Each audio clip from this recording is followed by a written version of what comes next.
Hey crypto fam, today I'm showing you how to transfer your USDT from SafePal to Binance, and trust me, it's super easy. Let's dive right in. First off, open your SafePal app and make sure you're logged in. Head over to your wallet where you keep your USDT.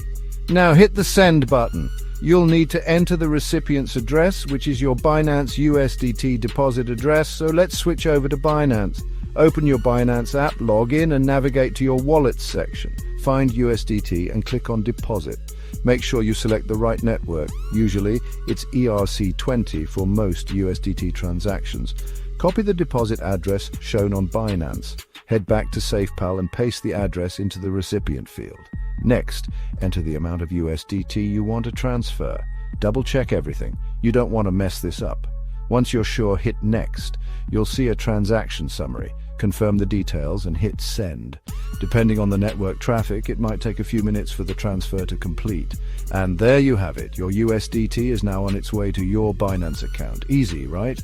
If you found this helpful, don't forget to smash that like button and subscribe for more crypto tips. Catch you in the next one. Peace out.